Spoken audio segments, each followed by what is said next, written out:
안녕하세요. 반갑습니다. 정치가 뭔가요? 제가 정치를 잘 알고 하는 얘기는 아닐 겁니다. 저도 정치한 지 얼마 안 됐잖아요. 정치가 뭡니까? 저는 어릴 때부터 정치를 이렇게 두 가지로 생각했어요. 정치는 공공선을 추구하는 것이다. 이건 그리스 시대부터 있었던 얘기잖아요. 저는 그 말을 아직 믿습니다. 그리고 그 생각을 가지고 정치를 하려고 합니다. 조금 더 좁혀서 보면 정치가 권력을 잡기 위한 과정들 이렇게 말하잖아요. 근데 저는 제가 좋아하는 정의가 있는데요. 정치인이 보는 최대한 많은 국민들이 사안을 보게 하는 것이라고 생각해요. 우리는 여기도 카메라가 있지만 카메라 뷰파인더를 통해서 사안을 볼 수 있잖아요. 저는 제가 가지고 있는 어떤 사안을 보는 뷰파인더를 최대한 많은 시민들이 보고 공감할 수 있고 이 뷰파인더를 통해서 그 사안을 이해하게 하는 것, 그 창을 드리는 게 정치라고 생각합니다. 그걸 최대한 많이 공감을 받는 사람이 결국 많은 표를 받게 되겠죠. 그 생각을 합니다. 그러니까 아니 내가 이렇게 맞는 말 하고 있는데 왜 나를 몰라줘? 이건 정치를 모르는 겁니다. 이 뷰파인더를 최대한 홍보하고 왜 이게 맞는지를 설명해서 최대한 많은 분이 이 뷰파인더로 어떤 사안들을 볼 수 있게 하는 거죠. 팩트가 있잖아요. 근데 우리가 많이 착각하는 것이 팩트가 이런데 왜 너희들은 못 알아들어? 이렇게 얘기하잖아요. 팩트를 보는 시각은 굉장히 다양해요. 여러 가지 필터가 끼일 수도 있고 그렇잖아요. 근데 그걸 물론 그 뷰파인더는 아까 제가 처음 말한 공공선을 추구한다는 그런 지향점을 가지고 만들어진 뷰파인더여야 한다고 생각해요. 그렇다면 이 작업은 대단히 설득과 경청이 필요한 작업이죠. 여러분께서 정치에 관심이 있으시니까 여기 오셨겠죠? 정치가 생각하는 것보다 굉장히 중요해요. 정치인을 보시면 한심하다는 생각을 드는 경우가 더 많으실 거예요. 저를 보고도 그러실지 모르겠는데요. 저도 그런 생각이 있고 아마 이런 생각은 전 세계 모든 사람들이 공유하는 생각일 거예요. 그런데 정치란 말 자체에는 죄가 없어요. 정치는 정말 중요합니다. 정치를 좀 이상하게 하는 사람들이 문제인 거죠. 왜 정치가 중요하냐면 정말 많은 사람들의 삶에 직접적인 영향을 줘요. 아닐 것 같지만 맞습니다. 기업도 중요하고 다 그런데 정치 정말 못지않게 중요해요. 그냥 별거 아닌 판단을 가지고 아니 세상이 바뀌어버려요. 그리고 그게 잘못된 판단이었을 때는 더 심각한 재앙이 오죠. 그리고 그게 악의를 가지고 잘못된 판단을 하지 않아도 그런 결과가 올 수 있다는 겁니다. 그러니까 정치를 잘해야 되는 거고 정치가 대단히 중요합니다. 우리 국민의힘은 청년의 마음을 얻지 못하고 있습니다. 얻지 못하고 있어요. 제가 반성합니다. 그런데 우리가 청년의 마음을 얻지 못하면 우리는 무조건 집니다. 인구 구조가 그래요. 인구 구조가 그렇고 그러다 보면 오징어, 마른 오징어 물자듯이 꽉꽉 짜봤자 몇 프로 지는 젖잘싸를 반복하게 될 거예요. 저는 그러고 싶지 않습니다. 단지 그리고 그렇기 때문에 청년의 마음을 얻는 정치를 하고 싶어요. 단지 이기기 위해서가 아니라 저는 청년의 마음을 얻는 정치를 해야만 한다고 생각해요. 왜냐하면 여러분이 미래 아닙니까? 그리고 이 우리 세대가 지속 가능하기 위해서는 청년들이 길을 펴고 희망을 가지고 일할 수 있어야 됩니다. 그 기회가 사실 저희 세대 때는 많았거든요. 앞에 계시지만 우리 보좌관님은 아닙니다. 우리 때는 고도 성장기가 있었단 말이에요. 1년 연평균 경제 성장률이 10%를 넘어가는 게 글쎄 당연한 거 아니야? 라고 생각하던 때가 있어요. 그렇다면 아무리 분배의 정의가 어떻고 누가 격차가 난다 하더라도 자체의 파이가 계속 커지는 상황이어서 어느 정도의 노력을 하게 되면 기회가 널려 있었어요. 그러다 보니 조금 외도를 하고 다른 걸 하다가 돌아오더라도 얼마든지 그런 기회가 널려 있었거든요. 지금은 그렇지 않습니다. 지금 근데 우리의 잘못도 아니고 여러분들 잘못도 아니지만 그 고도성장기가 끝나서 그런 겁니다. 지금 현재 적응해야죠. 지금 나오고 있는 연금의 문제라든가 이 고령화 다 결과적으로 그거에 결부된 문제입니다. 그렇기 때문에 여러분의 삶이 굉장히 어려워졌다는 것에 대해서 청년 정치라는 말이 청년을 무슨 여러분들에게 떡 하나 더 주는 정치? 그 떡 받아서 뭐 합니까? 떡을 만들어야죠. 여러분이 직접 정치에 많이 참여하셔야 한다고 생각해요. 여러분이 직접 정치에 많이 참여하시지 않고 일종의 방관자처럼 되면 여러분들은 정치의 주인공이 될 수 없고 여러분들은 정치에서 고려 요소가 될 수가 없습니다.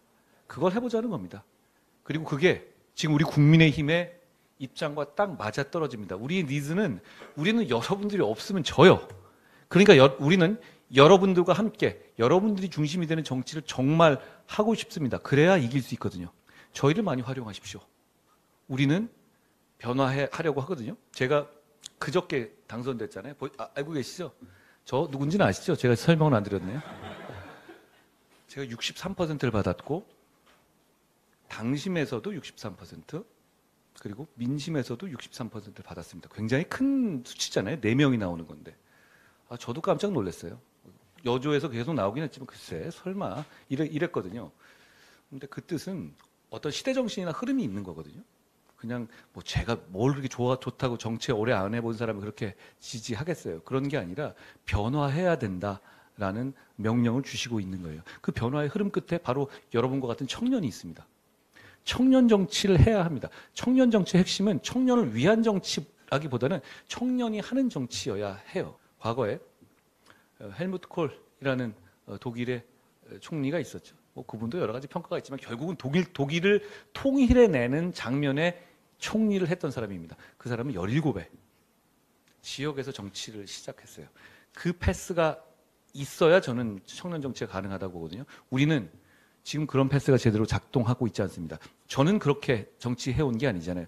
뭐 여러 가지 다른 영역에서 나름대로 성실하게 살아오다가 어느 정도 평가를 받은 사람이 이제 너무 우리 이 김조혁 부총장님도 그러시고요. 뭐 두 분 다 언론계에서 굉장히 평가를 받으시고 오시는 그런 거잖아요. 그런데 정치 자체에서 커가면서 정치의 근육을 만들어 나오는 청년 정치도 저는 대단히 중요하고 하나의 축을 이루어야 한다고 생각합니다. 저는 당대표가 돼서 그걸 만들 겁니다. 그게 필요하다고 생각해요. 그리고 그게 여러분들의 이 니즈를 정치에 반영하고 여러분 스스로 정치 세력으로 커갈 수 있게 하는 그 원동력이 될 거라고 생각합니다. 제가 아이디어를 많이 만들 겁니다. 그리고 그걸 실행해 볼 거고요. 뭐 하는 과정에서 좌충우돌을 할 수도 있고 시행착오를 겪을 수도 있을 것 같아요. 근데 뭐 해보죠, 뭐. 그리고 저는 진심으로 청년들이 희망을 갖고 청년들이 정치에 참여를 많이 했으면 좋겠어요. 그게 꼭 우리가 승패를 떠나서 뭐 얼마나 제가 하겠어요. 근데 승패를 떠나서 그 분위기를 충분히 만들었으면 좋겠다고 생각해요.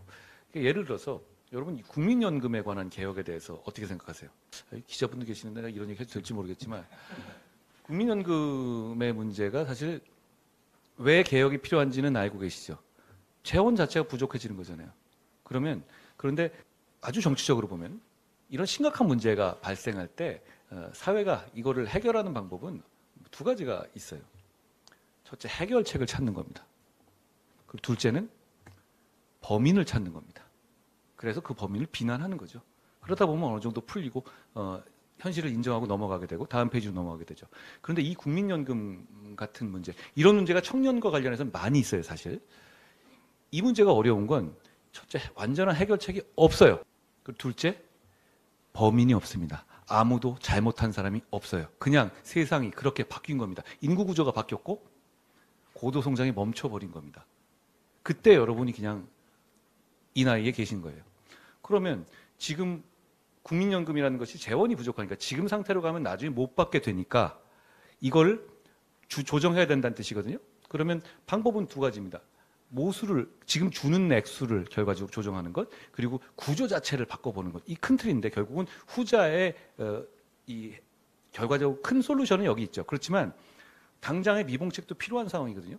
미봉책을 만들어 가다 보면 뭐 세상이 또 바뀔 수도 있잖아요. AI 혁명이 터져가지고 정말로 다시 우리가 고도 성장의 시대를 맞을 수도 있는 거니까요. 그런데 이 부분에 관한 것도 지금 합의가 쉽지 않죠. 근데 이 부분에 관한 모수 개혁을 보세요. 그냥 이름 보면 우리 모두 일정 부분의 손해를 감수하고 고통을 분담하는 것처럼 보입니다. 이런 거거든요. 지금까지 몇 퍼센트를 냈고 언제부터 얼마를 받는다. 이런 거야 말이에요. 소득 대체율이라는 게 자기가 소득 중에 얼마 퍼센트를 받겠다. 그러면 현재는 얼마를 내는데 이렇게 되는 거예요. 결과적으로는 조금 더 내고 조금 덜 받거나 조금 더 받거나 이렇게 되는 거예요. 그렇죠? 근데 이름 비슷할 것 같은데 그렇지가 않잖아요. 왜 그러냐면 우리 김종혁 선배님이나 홍영림 선배님이나 우리들은 우리 김연아 대변인 저는 여러분보다 낼 만한 시간이 짧게 남아 있어요. 우리는 얼마 있으면 이제 받는 입장이란 말이에요. 그러니까 더 내고 덜 받는 이 구조에 대해서 여러분 외형적으로는 비슷하지만 여러분들은 몇십 년을 더 내야 되고 우리는 한 5년, 10년 더 내면 되는 이런 상황이 되는 거예요. 그럼 그게 어떻게 똑같습니까? 게다가 이 모수개혁이라는 게 상황이 더 나빠지면 앞으로도 있을 수 있는 거거든요. 이 모수개혁이라는 건 이 폭탄이 터지는 것을 시한폭탄을 뒤로 미루는 거거든요. 그러면 뭐 상황이 더 나빠서 시한폭탄이 또 터질 것 같으면 또 안 할 수가 없어요. 게다가 이게 너무너무 억울한 게 아무도 잘못한 사람이 없어요. 세상이 그렇게 바뀐 거고 그리고 그 시점에서 처음에 국민연금을 그렇게 기획한 사람이 잘못이냐? 그건 아닙니다. 그럼 그때 우리 어려운 시기에서 그러면 몇십 년 후에 인구 구조 변화까지 감안해서 몇십 년 동안에 우리가 이 연금 구조로 지금까지 살아왔잖아요. 그러면 그 가치를 또 잘못한 거로 말할 수도 없는 거거든요. 그럼 지금 상황이 이렇게 해픈 투비 그렇게 된 거예요. 그러면 이 시점에서 분명히 많은 분들이 이제 청년분들이 국민연금 개혁에 나는 우리는 반대한다 이렇게 말씀을 하시잖아요. 이해합니다. 맞는 말이에요. 나중에 또 될 수도 있고 구조개혁도 마찬가지예요. 구조개혁이란 문제는 어떻게 되냐면 이런 거잖아요. 일종의 여러분들이 내는 돈으로 우리 기성세대들은 보장을 받게 되고 여러분들은 이건 나중에 진짜 받을 수 있어라는 불안감을 그대로 가져가거나 오히려 조건은 나빠지게 될 수밖에 없는 구도잖아요. 그러니까 이 구조개혁을 하는 부분도 대단히 어려운 상황이 되는 거예요. 그러다 보니까 얘기 나오는 게 세대별로 잘라가지고 자 우리는 우리끼리 하겠다. 너네끼리 해라. 이렇게 하거나 아니면 탈퇴를 허용하게 해달라. 이런 얘기가 나오는 거란 말이에요. 그런데 그게 또 막상 하려고 보면 굉장한 혼란을 가져오거든요. 기술적으로. 그런 문제들에 대해서 충분히 논의가 나오는데 저는 드리고 싶은 마음은 이건 제가 예를 든 건데 이겁니다. 결국 청년 세대가 논의의 과정에 참여해야 됩니다. 전문가들에게 맡길 문제가 아니에요. 전문가들도 다 이해관계가 있는 것이고 전문가들도 다 여기서 세대 입장이 있다고요. 그럼 청년 세대가 이런 중요한 이슈들 정말 어려운 문제에 있어서 논의 과정에 직접 참여해야 됩니다. 우리가 지금 겪고 있는 아주 큰 문제들 있잖아요. 저출산이라든가 이런 대부분 다 이런 문제예요. 그러니까 여러분 같은 청년 세대와 우리 기성세대 사이에서 입장이 다를 수밖에 없는 서 있는 지점이 다른 거예요. 뭐 옛날에 만화 송곳에 보면 이런 거 나오잖아요. 서 있는 위치가 달라지면 생각이 달라진다고요. 그런 면이 분명히 있거든요. 그러니까 여러분이 정치를 하셔야 됩니다. 그리고 그러다 보면 또 세상이 많이 바뀔 수 있다고 생각해요. 그런 점에서 저는 여러분께서 이 더운 여름날 보수당의 당사에 오셔서 이렇게 집중해 주시는 것에 대해 대단히 고맙게 생각합니다. 우리는 원래 이런 분위기가 아니었거든요. 그렇지만 앞으로 진짜 이렇게 할 겁니다. 이렇게 하는 이유가 저는 여러분들이 정말 잘 됐으면 좋겠다는 선의도 있고 첫째, 둘째, 진짜 선거에서 이기고 싶거든요. 그러기 위해서 우리는 여러분이 필요합니다. 우리 당에서 정치해 주십시오. 더불어민주당보다 우리가 정말 더 여러분들을 필요로 하고 있고요. 그리고 여러분들과 함께 정말 정치하고 싶은 마음의 준비가 돼 있습니다. 적어도 제가 당대표를 하는 동안은요. 그걸 집중해서 할 겁니다. 그리고 우리가 처음에 제가 광주에서 이 연설할 때 그런 얘기를 했거든요. 딴 연설 말고 우리는 청년정착을 만들어야 된다. 그게 그냥 일회성이 아니라 거기서 네트워크를 만들고 거기서 스스로의 어떤 정치에 그러니까 어디 가서 학원 가서 배우는 문제가 아니라 그거 자체가 정치 활동의 일환으로서 출발할 수 있는 장을 만들어야 한다라고 말씀드렸는데 제가 그걸 할 겁니다. 그걸 우리 모두 준비하겠습니다. 제가 말이 길어졌는데요. 저희가 애정을 가지고 선의를 가지고 준비하겠습니다. 제가 아직 뭐 선의나 여러분에 대한 애정이 약해지기에는 정치한 지가 얼마 안 됐잖아요. 그러니까 제가 잘 준비하겠고 여러분의 만나를 축복합니다. 고맙습니다.